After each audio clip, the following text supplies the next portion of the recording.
time for the main event. It's the Shoe Shine. ¿Qué onda, vatos locos?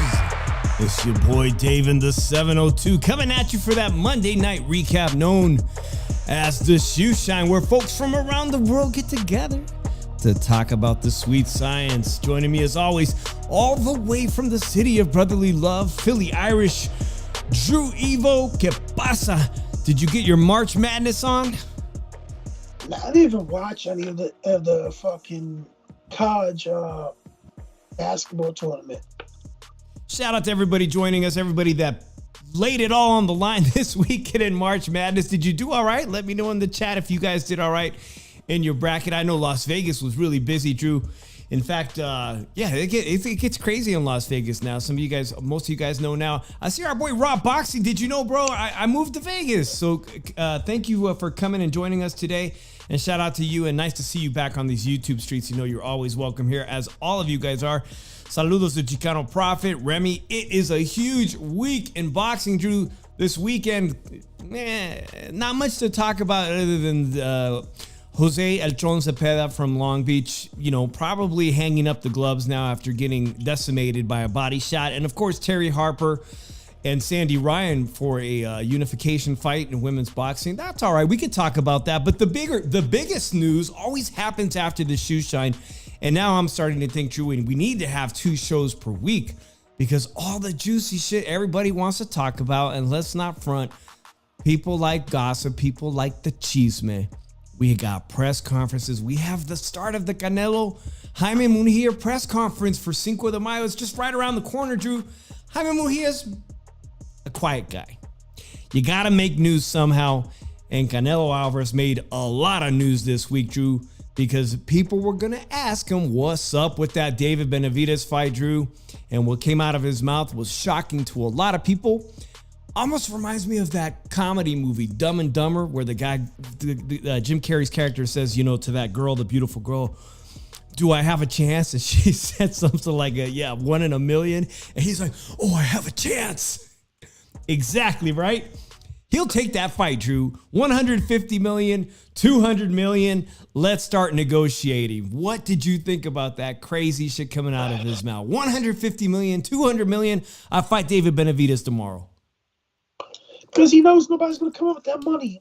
But there was one guy that can do it. I don't even think he in the mood to see that fight.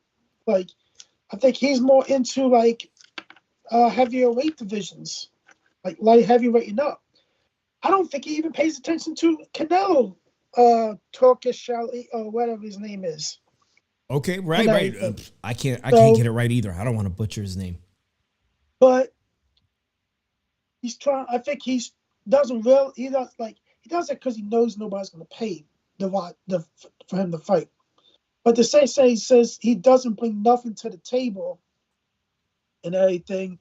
It's just a classic line that that's another way of saying you don't want to fight him. And I'll be honest, that's always a classic line from every other boxer say that he doesn't want to fight him. Yeah, and here's the graphic, Drew. He did say that was very important. You said that the 25 pounds. David Benavidez doesn't bring anything to the table other than 25 pounds. And we can all infer that he's talking about he rehydrated. He comes in 25 pounds heavier than, the average super middleweight, coming in above 200 pounds. Now, tell you the truth, I don't know how true that is, but I just think that he just figured out another way of saying I don't want to fight him. So, like I told people, that he's in the high reward, low risk phase of his career now. He ain't gonna take these high risk fights anymore. So I think we all gotta. I don't think a lot of us like it, but I can't see how Canelo thinks anybody's really gonna pay money like that much longer without him going to make the fights that people want to make that are going to sell. Right. This one's this one's gonna. Here's the thing. They're gonna look at it as in, hey, in order for us to break even, this money here fight's got to do at least $800K with a $20 million gate. Okay. At $80 a month. At $80 for why the fuck I say that? $79.99 for per pay-per-view. It's $80 per pay-per-view and everything. So if we look at it, for them to make money off of this, this fight has to do $1 million. And I think I look at it like this: the Benavidez fight would do $1 million. At what price tag though? Drew, let's get the math going, Drew. Let's get this genie brain of yours going. 1 million buys, the Saudis got to sell 1 million buys for David Benavidez versus Canelo Alvarez. At what price? If you're going to pay just Canelo alone, he's saying I want 150 to 200 million. Damn, what would we be paying for that fight? $99? $119 perhaps? It's just crazy. I think the Saudis are on a cheaper market than the PBC. They put together that fantastic fight, guys. Just in December, we had that heavyweight showdown right before Christmas, and that was a very attractive price tag, right, Drew? What was that, like $49, $40? Yeah, $40 for a day of reckoning. And guess what? And it did like $450K, so it actually made a little profit. Interesting. Even at that $40, we know that they've got money to burn, but some of us here in the chat say salute. Man, the Arabs can't afford Mexicans boxers right now. They broke. They got a really good fight in the light heavyweight unification between Dmitry Bivol and Beterbiev. And the winner of that fight most likely is going to face David Benavidez, and the winner of Zvatzik, which is, by the way, guys, Canelo Alvarez's training and stablemate, actually. So I always thought of it this way, Drew. What happened in that press conference is Canelo sending smoke signals, obviously, to the Saudi Arabian market, saying, I will fight this guy for this very high price tag. If you're interested in that fight, call me, and then we can begin the conversation. We can begin the negotiation. He put the price out there. I'm willing to fight this guy. Does anybody want to pay that much money to see him fight David Benavidez? Will anybody make a profit, turn a profit on that? When really, to be honest, you have David Benavidez about to fight a very dangerous former light heavyweight champion. He's making his introduction into that weight class and likely to be victorious in that, to fight the two biggest monsters, the guy that just recently beat Canelo Alvarez, embarrassed him in the city of Las Vegas, Dmitry Bivol, and Beterbiev, an undefeated wrecking machine that even at the age of 39 still looks like he can wreck shop. So, I mean, I think most people are probably interested in David Benavidez taking on the winner of that. And right now, he's writing his own history, David Benavidez. He said, the hell with this. I'm going with my game plan B, and I think this one's going to work out. I think it's going to work out for him ultimately. I think Canelo will be the one possibly at the very end of this. History's not going to be very nice on Canelo Alvarez dealing with this David Benavidez issue. I don't think he's the next in line because there's a rematch clause in this contract for this fight.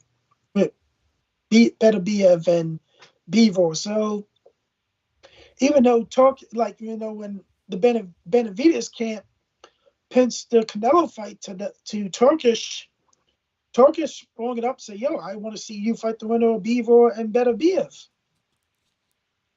and everything. I thought they're looking at December between the winner of the David Benavidez fight and the winner of Dmitry Bivol. That's what I just saw today. I'm not sure. Speculating for December of 2024. That would give them time for a rematch mid-year if both of them come out unscathed and line up David Benavidez. But David Benavidez can't sit around for the rest of the year. He's got to fight somebody if he wins this fight coming up. Yeah, here's what I see it. I just don't really believe that. People are saying, "Oh, this fight's gonna happen in September." No, I don't think he's gonna fight him. I don't think he wants nothing to do with David Benavidez at this point. And I said, if he doesn't fight him in 2024, he's never gonna fight him. All right, guys. I do have the phone line open. If you guys want to call on any of the subjects we're going to talk about, we're going to talk about Wednesday night. They got Pro Box. We're going to talk about Friday night Top Rank. We're going to talk about, obviously, the elephant in the room, and that's the PBC's debut on Amazon Prime. And Drew, I actually, for the first time in a very long time, fired up my Amazon Prime because my wife heard that there was a Jake Gyllenhaal movie with, what's the Irish guy in UFC? Everybody loves him. Conor McGregor. She's like, we got to watch this movie. So she fired it up. We have the Amazon Prime account, whatever, right? It's all this bullshit you had to do to get back on the app. I'm like, well, we might as well do it, obviously, because, the PBC's going to be on that network. Got to get it fired up on the TV, Drew. By the way, that movie sucked. We didn't get through it. Cheesy. Just a pre-warning. Roadhouse. Did anybody finish Roadhouse? I don't know, but just to pre-warn everybody, if you call in, you better not put me to sleep. Not only that, Drew, Roadhouse, I heard that they filmed the scene. They bamboozled everybody and filmed that UFC scene here in Las Vegas at the T-Mobile Arena, which is where the fight's going to be Saturday. They did not let the audience know that Jake Gyllenhaal was coming out to fight in a staged match because they wanted a genuine. Dana White was in on this. They wanted a genuine fan reaction from everybody. I didn't even get to that part. If y'all saw Roadhouse and finished it, let me know in the chat or let me know in the comments. Should I go back and give it a second chance, or should I just abandon that movie? And that's what's available on Amazon Prime, Drew. But anyways, let's get to this weekend, Drew, because this guy used to very much enjoy watching fight. Chon Zepeda out of Long Beach, California, a former 140-pound contender, Drew. Used to be with Top Rank. He got let go. I think Matchroom Boxing picked him up. Kind of like they picked him up as a durable veteran guy who's a contender, who's come up short against Regis Prograis. Arguably got robbed against Fresno's Jose Ramirez, potentially. Was in a fight of the year in 2022 against Ivan Barancek, where they exchanged 8 knockdowns, dude. I'm like, they had to have picked this guy for a reason. Obviously, for the young stable of fighters over at DAZN, he presents a name, someone who's been in there with top opposition, but is at the tail end of his career, Drew. And there's no doubt in my mind, and I think in Chon Zepeda's mind, that at this point, he needs to hang him up, Drew, because even though the guy could dish it, he could still throw punches, combinations, and whatnot. He simply has zero punch resistance, Drew. Did you see how he went out, was it in the 4th round this weekend, to a body shot, a very perfectly placed body shot that just ended it for him. Let me see if I can find that picture. And what do you think about that? Okay, now, obviously, they've brought him in to be a gatekeeper. Do you keep pushing the career guys? He's done. Dalton Smith. And the introduction of Dalton Smith now, someone who largely has only been fighting in the UK, not known to an American audience, obviously, but now he's got this, devastating body punch knockout over Chon Zepeda. What does that mean? Does that say anything to anybody? Does that say, hey, I'm here. I'm now here, and I'm ready to contend against all these great names in the 140-pound division, the Ryan Garcias, the Devin Haney's, the Arnold Barboza Juniors. Oh, you got someone like Patrick Mahomes that's coming forward and saying, I'm you. That little funny meme and everything. But nah, I think he's done. I think Zepeda is just hang him up. I'm missing something in the chat. I got to go back and watch this. He says, I never thought I'd see the blonde lady from Jurassic Park in a sex scene. Was that what I missed in the movie? Did I miss that in that Roadhouse movie? I stopped watching it. Is that what we're talking about? I don't even know which actress he's talking about, Drew. Do you? No? Jurassic Park 1, 2, 3, 4, 5, 6. Which Jurassic Park? Anyways. Yeah, man. Dalton Smith. I mean, the guy looks like he's got a future in the 140-pound division, knocking out Chon Zepeda, a guy that's, been dropped so many countless of times at this point. I don't know what that means, but I think it was a statement to the division announcing himself here. It's what boxing promoters do. You have to be, an aging veteran and do it in convincing fashion. And he did. He came through with a knockout. Does it mean anything, Drew? Not really. All right. Forgive shit. All right. Oh, Sandy Ryan versus Terry Harper for a welterweight title, Drew. And we often talk about, these women's fights, they're boring. Don't go 3-minute rounds. We don't want to see 3 minutes. I've advocated that. I don't like seeing them go 3 minutes, 36 minutes. I don't think it's, and this proved to be a great argument. Sandy Ryan managed to get Terry Harper out of there in 4 rounds. 4 rounds of a championship fight. That's pretty damn impressive. This is the same woman that Alicia Bongano made do the Triller dance. And they said, okay, she's out. Drew, you know where Alicia Baumgartner is currently? Have you been keeping up with the social media? Yeah, my Instagram. Okay, all right. Well, then you know that she's running hills in Las Vegas with Devin Haney and Devin Haney's camp. She's doing currently, I saw a video of her and Devin Haney running Mount Charleston, guys. Mount Charleston is a kind of a ski resort about 30 miles from Las Vegas, where you guys, a lot of the boxers, this is perfect weather. It's nice and cool. It's actually cold. Run up the hill in preparation. You go up about 4,000 or 5,000 feet in elevation. Currently snowing, probably. Currently a lot of snow in Mount Charleston. And that's where your girl Alicia is bouncing back from that. She did not intentionally ingest those PEDs. That's what they decided on. Did not intentionally ingest PEDs. Whatever that means.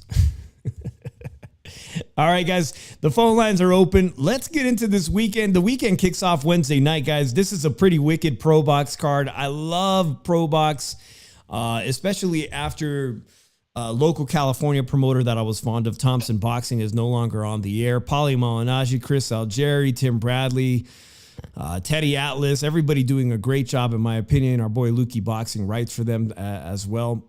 Joseph Adorno's been let go by Top Rank, Drew, but hey, he's not giving up on his career, and he's fighting somebody, Nicholas Walters. Y'all remember seeing him fight like featherweight? Wow, he still fights? Yes, exactly that, man. He's been telling the media all week that he's going to show you that he's still got championship potential. Literally, the guy's only got 1 loss, 28-1. Was that to Nonito Donaire? I forget. No, that's to Lomachenko that made him quit. That's right, Lomachenko. It was not. Did he beat Nonito Donaire, or am I tripping? I forget the history of that one. Yeah, he beat Nonito Donaire. Yeah, he was too big for Nonito Donaire. I think that's when Nonito Donaire was pushing his luck, trying to fight the bigger featherweights and whatnot. But listen, Nicholas Walters says he still got it. This is going to be the main event. I think even the co-main is going to be a really good.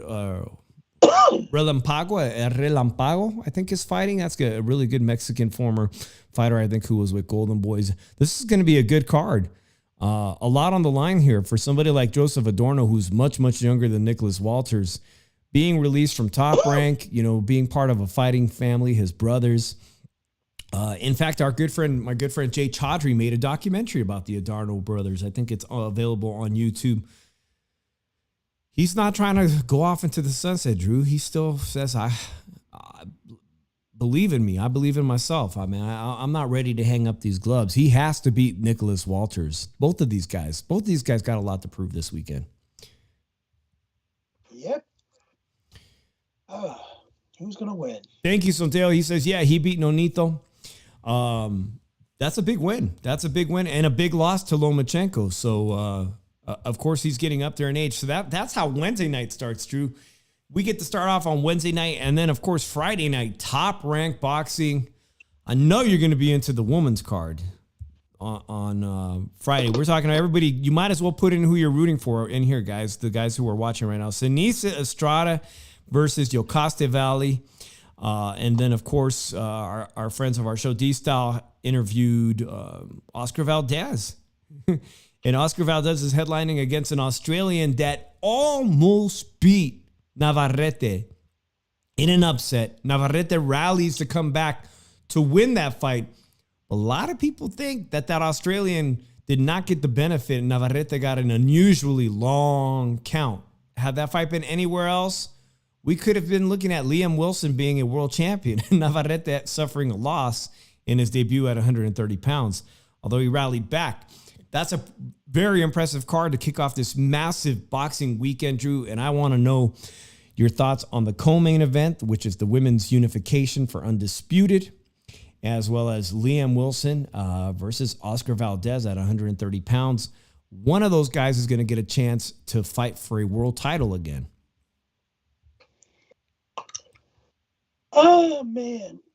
Like, tell you the truth, you guys want to know my big pick of the week for betting? Let's do it. Let's pretend we're just doing a parlay right now, and it starts with this Friday night. Give me some Estrada and give me Liam Wilson.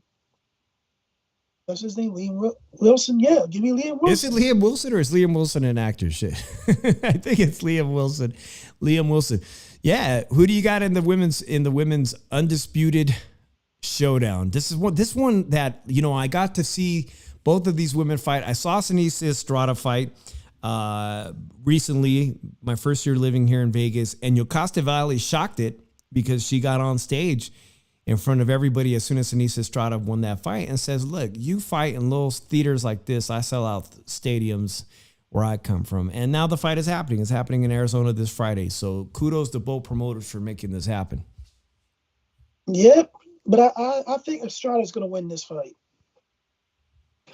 But I'll probably put Estrada and then I put Liam Wilson in a parlay to win.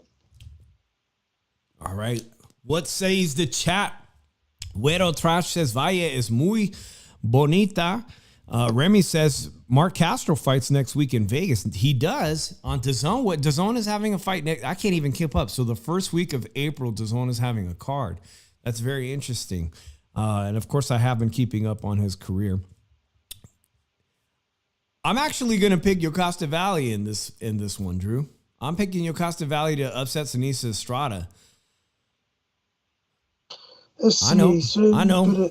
I wonder what the odds are on that. And as far as Oscar Valdez, I think he has enough experience over the younger and hungrier Wilson to pull out a victory. I've seen Oscar Valdez fight several times, Drew, and so I think he's got enough experience to get one big win, another big win over a guy that almost beat Navarrete. Go ahead, Drew. So if I put $20 on a parlay with Wilson and Estrada, be $126. Yeah, I think you should put your money down on that one. So Wilson for the upset and Estrada for the win, you said? What about Yokasta Valley? What about Valley for the win and Wilson for the win? Hold on a second. Just take that out. Valley and Wilson. Let's see.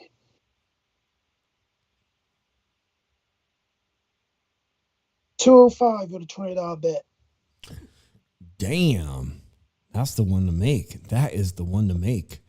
All right, not to be outdone.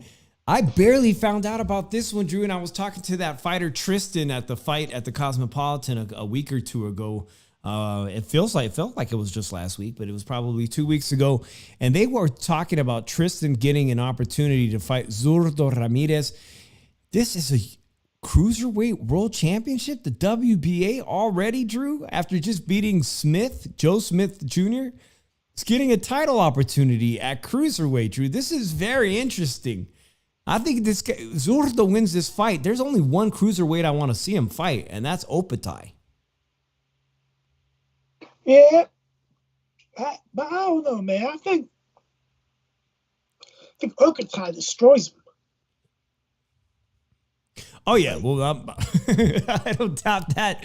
The question is, does he get there with the intentions of Golden Boy potentially matching him up with Tristan, the cruiserweight that I just saw win a knockout just a couple of weeks ago at the Cosmopolitan? Will even get that fight? Because if I'm Zurdo Ramirez, I'm clamoring to fight Jai Opatai in Saudi Arabia for some big money. Ramirez hasn't had that kind of big payday. He's had accolades. He's a 168-pound champion. He made an appearance at 175, come up short against Dimitri Bivol, but now he's looking at becoming he came up what? Short. Come on, short. He came up short. He got his ass beat. He didn't win one round. He didn't win one round. Let's just be frank. He didn't win one round against Dimitri Bivol, but he finds himself here an opportunity to get a cruiserweight title, man. I can't think of too many other fighters. Let me think of that guy. Who was the guy from TMT? He was European. He's done it, right? You know what I'm talking about? The TMT guy, he got his face cut up by Badu Jack. Oh, that guy, yeah. Yeah, I can't think of other people who've had that trajectory, but here he finds himself very likely to become a cruiserweight champion this weekend. All right.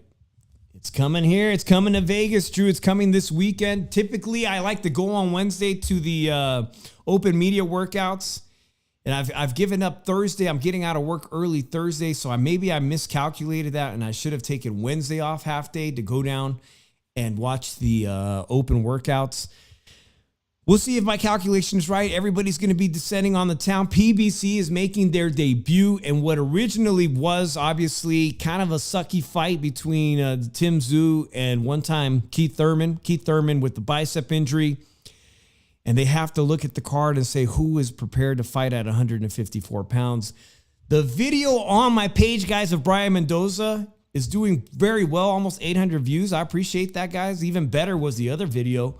I had no idea that Brian Mendoza, when I asked him about training with Tim Tszyu, would find himself picking up that fight, Drew. And that's crazy right there. This is why they say stay ready for when that phone rings, because he found himself on the card, and he's actually going to be, I believe, on the free portion. Everybody will get to see Brian Mendoza fight Berhacek, right? How do I pronounce his name? That guy was in line to fight for a vacant title. Right? And now this vacant title is going to the winner. Bohachuk was going to fight Fundora for the WBC title.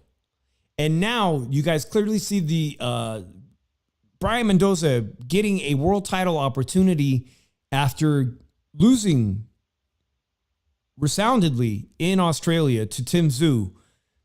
It didn't make sense. So I suppose now the WBC has decided whoever wins the fight between Tim Tszyu and Fundora, they get the WBC strap. And the winner of this fight, Bohachuk versus Brian Mendoza, they get first dibs at, again, we could be seeing if Brian Mendoza, who's been, like I said, he's been working out with Tim Tszyu, he's been staying ready. I ran into him and Mario Barrios just a couple of weeks ago. These guys have been training nonstop in the gym. He picks up this win over Bohachuk, Drew. He could potentially be looking at a rematch with Tim Tszyu, a mandatory rematch with Tim Tszyu, one in which he didn't do well at all. Showed a lot of heart, but it wasn't very competitive. I'm tripping. And I'll tell you why I'm tripping, guys. Because Jesus,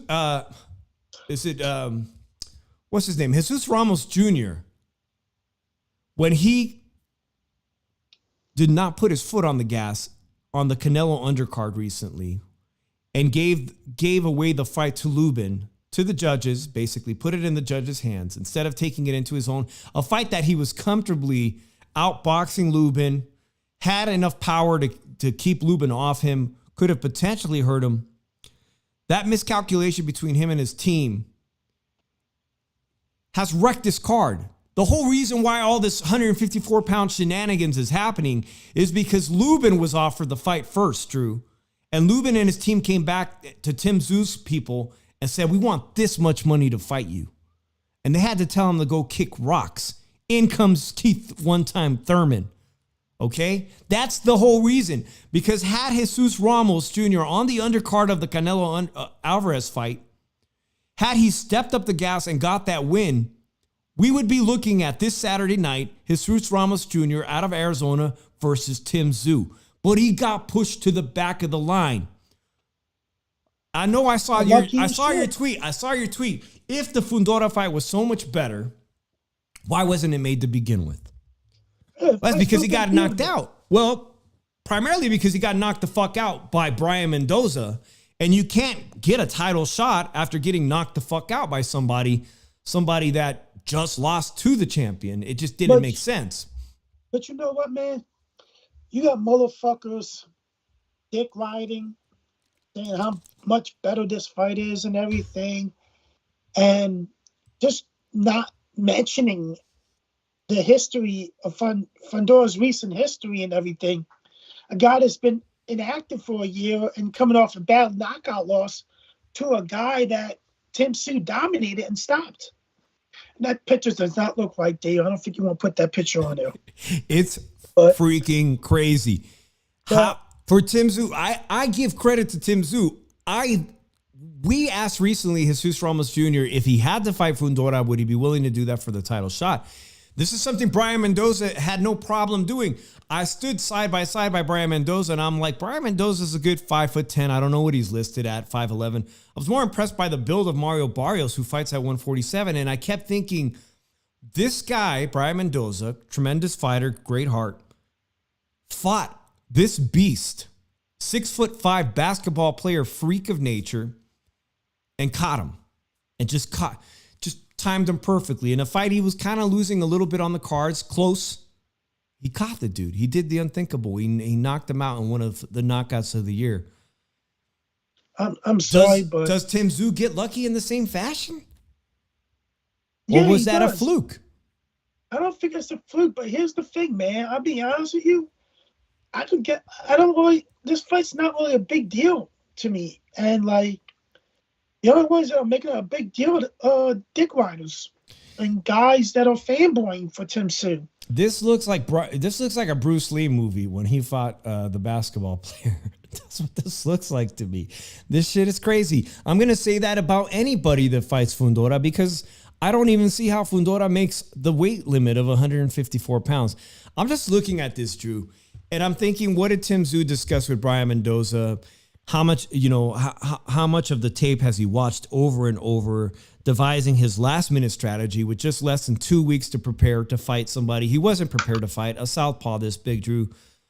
What's the strategy? Look at just breaking the elbows, what Canelo did with Smith, breaking the bicep. I mean, where do you start this attack? Because just because Brian Mendoza was successful doesn't necessarily mean Tim Tszyu will be.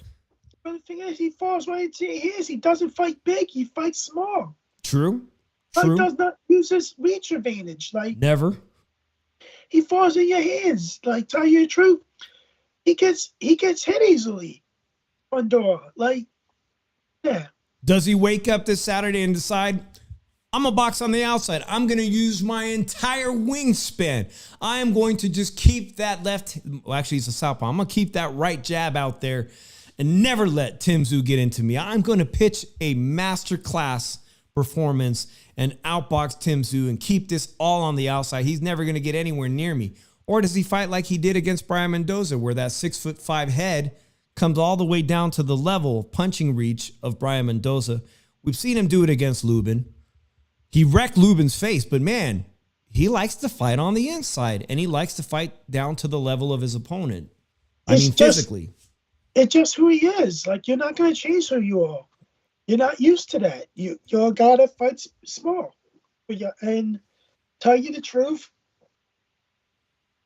I'm going with a 10th round stoppage for Tim Tszyu. I'm like, there's people starting. What are the odds? I see Sin City Syndicate. You're talking about horse racing. What are the odds today of an upset? If people were to put their money down on an upset. Here's the thing, man. I wouldn't even call it an upset if Fundora beats Tszyu. Because I tell you the truth right now, the best fighter Tim Tszyu fought was an aging Tony Harrison. Former world champion Tony Harrison. Then he goes on to win against a young contender like Brian Mendoza. And he finds himself now in the path. This was the best available last-minute replacement. I'm sure they probably called up Jesus Ramos Jr. and said, hey, are you ready? And, if I was his father, His father's close to my age. I'd say the same shit. I'd say, son, you're due. You're in the rankings across the board at 154. You're not ready to fight on 10 days notice. We're not taking this fight. I wouldn't advise my son on I don't that think either. he never called Jesus Ramos, Dave. They probably did it. If they did, I'm just saying, I would have done the same shit. I said, son, we want this fight, but we have to be fully ready for this. And so we find ourselves here with Fundora taking that call, accepting that challenge on 10 days notice or whatever. He was already in camp. This is dangerous. I'm just saying, it's a lot more dangerous than this Keith Thurman fight. That fight was that was the only thing that was attracting headlines on that was Keith Thurman's hairline. I look at it like this. He's so lucky that Jesus Ramos got robbed, because Jesus Ramos would have had this fight and Jesus Ramos would have beaten Tim Tszyu. I'm very interested in seeing that. Well, I hope to God that fight still happens, because there's a lot on the line here, guys. The winner of this fight is really now what we're talking about in the sweepstakes to fight one of the greatest fighters of our generation, and that's Terrence Bud Crawford, because Terrence Crawford is moving up to 154. Crawford would stop him.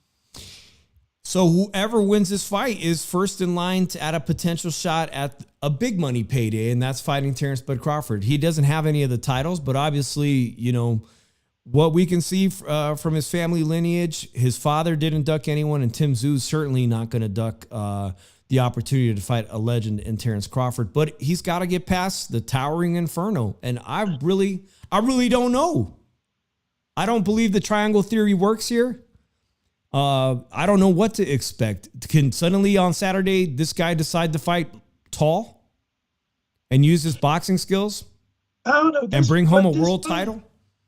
This fight isn't as hype, isn't as good as it was before he lost. So I tell you the truth, the fight's no big deal. It's just a replacement fighter and everything. And I think people that are trying to hype it up, if you're trying to hype it up so much, then why did we not have this fight in the first place instead of Keith Thurman? Why was Keith Thurman? And I want somebody to try to fanboy or dick ride it or something and tell me that, well, you know, it's the business way and everything.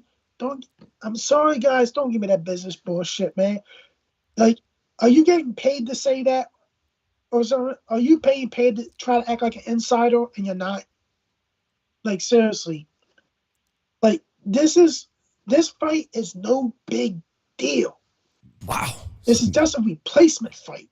We're going to find out what kind of ticket sales. This obviously, there's a lot on the line for PBC. They've got to make a great impression.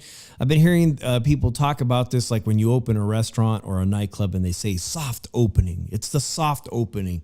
How soft is the opening going to be? The T-Mobile Arena holds 18,000 people. It is springtime in Las Vegas. It is spring break, technically. Sunday is Easter Sunday, I believe.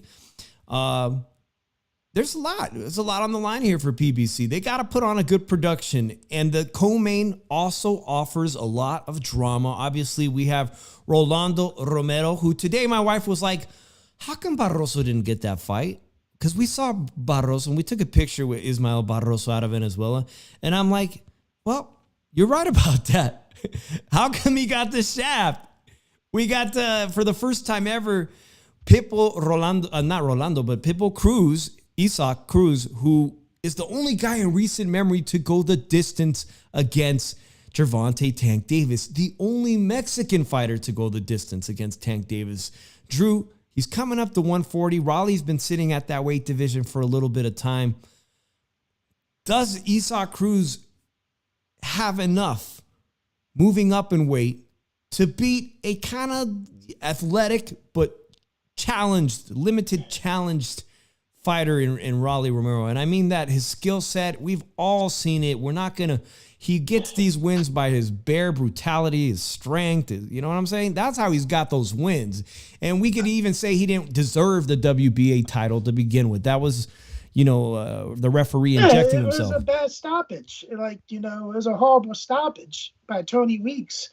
Tony, I don't want to see nobody die in front of me, Weeks and everything. But, I look at it like this. he took far less money than taking a fight with Ryan Garcia and everything. So yeah, perhaps that was likely, bad advice, Drew. Perhaps that was bad advice. Or maybe he's onto something, Drew. Let's just say. But you know what? But here's the thing. What you get for beating Isaac Cruz, a guy that's moving up, and he's like a midget moving up and everything to 140 and everything.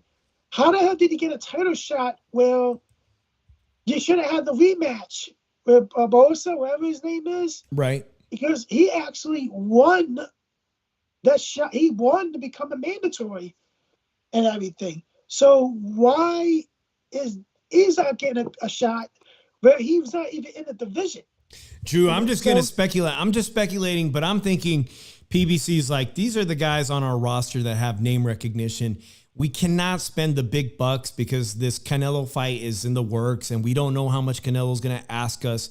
We need to get the names with the people, the fighters with the most name recognition and get them to agree to fight. And Ismael Barroso, the 40-plus something Venezuelan, just didn't have that name recognition with casual fans. And Isaac Cruz did. Isaac Cruz is remembered by I got boxing casual friends that were like, hey, yo, Isaac Cruz got robbed in that fight. They never watched boxing, but they saw that Gervonta Tank Davis fight and they're like, oh, that dude got robbed. That's probably why they asked him to step aside. Was it a smart business move by Rolando Romero to go with the PBC route, to go with the Amazon Prime deal when they offered him the fight with Ryan Garcia, the young superstar? Was that the right move? I guess we'll only know if Ryan Garcia backs out of the fight April 20th. I look at it like this. I don't. This card, when Keith Thurman would have done maybe at most 20K, this card's not doing 20K. This card's doing maybe 15 or even 10K in pay-per-view buys. Like the main event. That's less than the gate, Drew. You guys heard it here. This will be Drew's most drastic prediction. As low as 15K in pay-per-view sales. It's on Amazon Prime. Yeah, but the thing is, man, who's going to pay? How much is this? $80? I have no clue. Guys, let me know. Is it an $80? That's very expensive. That's very expensive. To watch a guy fight somebody that's been inactive for over a year that was knocked out miserably in his last fight.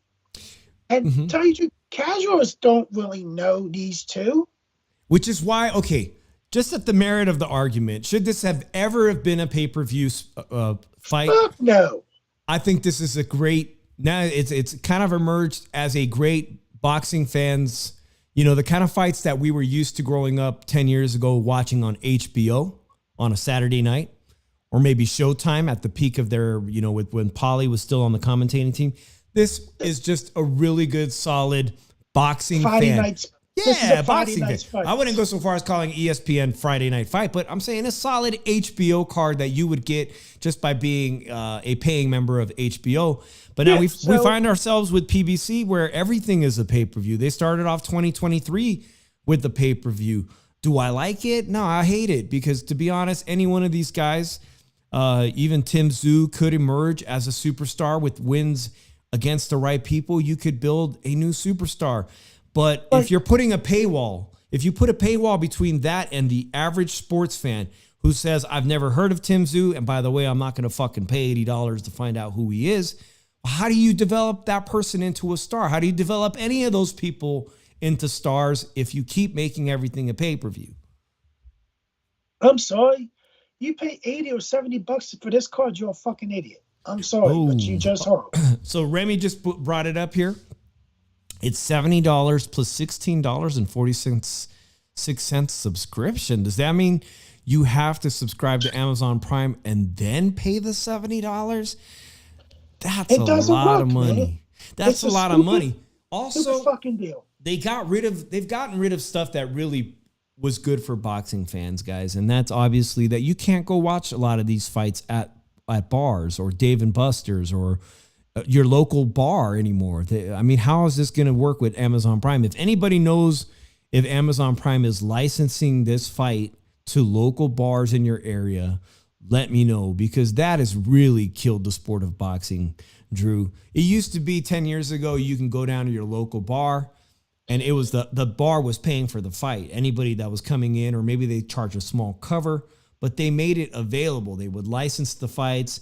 And some bars would show, bootleg streams of it too. Maybe they weren't paying their fees, but it gave people an opportunity, boxing fans, to see it in other places amongst other boxing fans. You know what I'm saying? Go out to your local bar. How does this sport continue to survive with this model? It befuddles me, man. It befuddles me. I don't know, but I look at it like this. Santino, you should be happy your kids run that TV. They give you an excuse not to fucking buy that fight and everything. But I look at it like this. This is a fucking joke. Like, you're going to make us pay this much for a joke card? This is a joke card to me. Okay. I don't think this is a pay-per-view card. I don't think this is a $70 card. I think this is a Friday night boxing card, and I really look at it like this, that you got a guy that's been inactive for over a year and just got knocked out miserably by a guy that's on the undercard that Tim Tszyu dominated and knocked out and everything.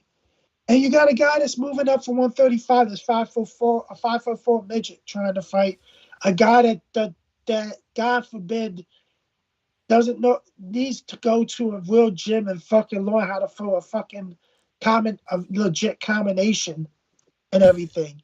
So if you look at it like that, no. And I think if anybody tries to hype this card up, you're a fucking idiot and you're really fanboy and you need fucking help and you're fucking depressed and lonely for some fucking reason. My goodness. Andrew, I wasn't saying okay to your rant. I was saying okay to Chicano Prophet, who says Ojos Locos in Tucson, Arizona. Well, I'll be honest, we know about it because Ojos Locos came to Nevada. They're here in North Vegas. He says they're showing the fight. So I'm curious if they're also showing the fight here in Las Vegas. So good for that local small casino sports bar putting on those fights, even if it's for a cover charge. There's a place to go see the fight. Guys, Ojos Locos, Tucson, Arizona, probably right here in Las Vegas too. All right, let's get to our picks, Drew. Let's just say for the sake of the parlay, we're starting off with this Brian Mendoza fight. He's going to be fighting with Elijah Garcia, a middleweight prospect that's been making the rounds, a really nice kid, a kid of faith. He'll be fighting, I believe, on the free portion, so I'm expecting that to be most likely on PBC's YouTube channel early in the night. Do you have a pick? Bohachuk is a tough Ukrainian fighter. I believe he fights out of California. He's been here for some time. He earned himself a title opportunity, being undefeated, but not having a lot of knockouts. I think this is a tough fight for Brian Mendoza. Again, he's been training with Tim Tszyu, but also he wasn't preparing to fight this guy Bohachuk, and he steps up, says, "I'm ready. I'll take this payday. I'll take this challenge." He's not going to get an opportunity to fight for that vacant WBC belt, but they will be getting first dibs on the winner of this Tim Tszyu fight.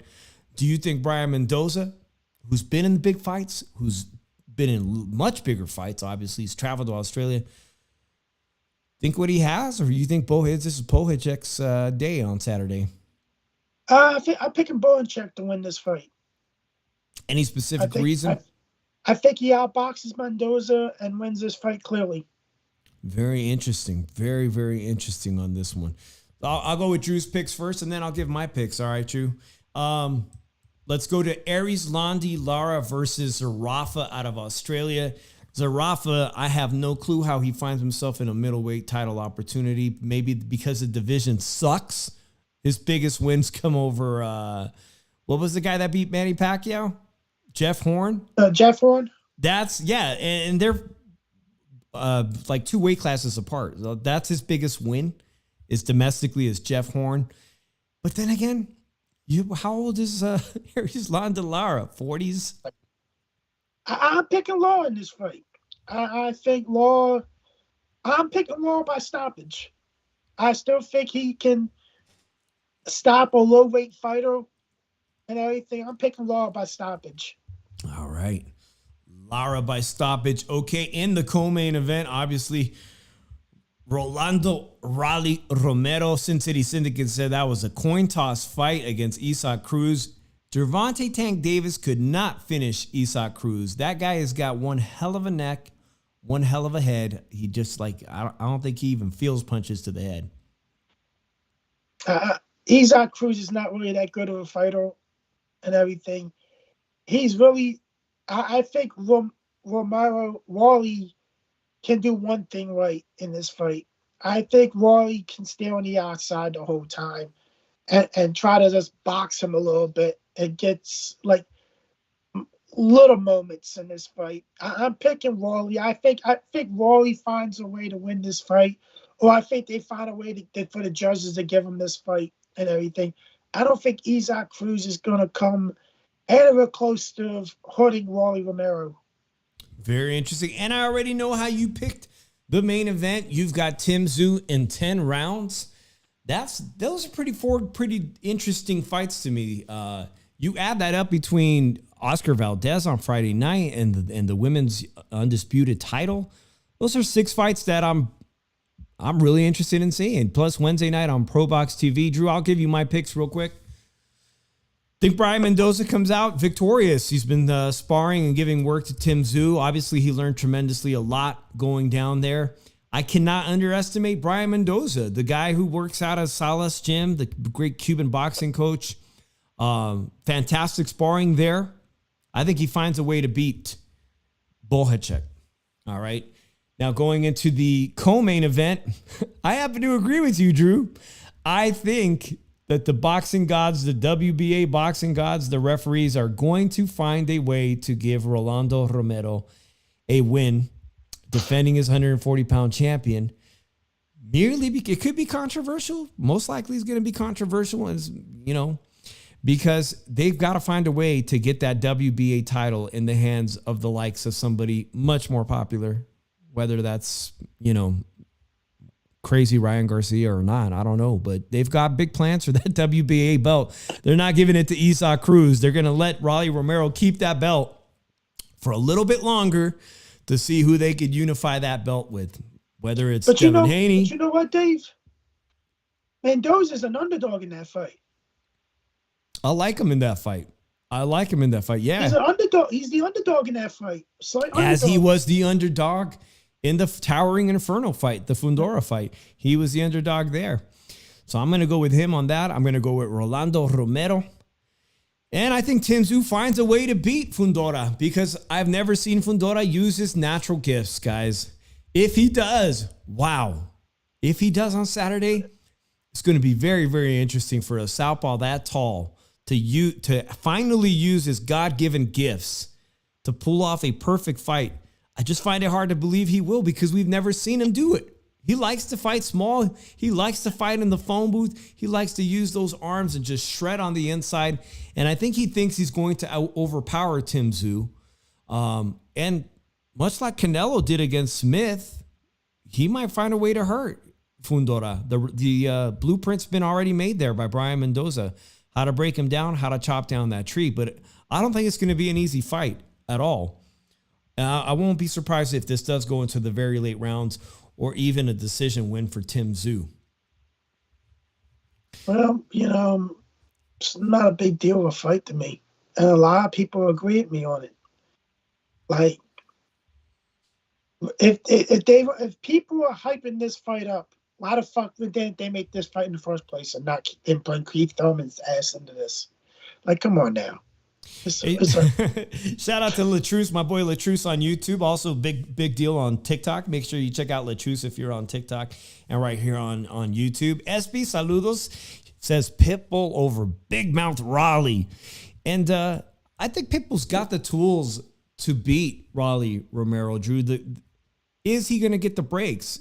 Often in these big Vegas matches, we see referees inject themselves.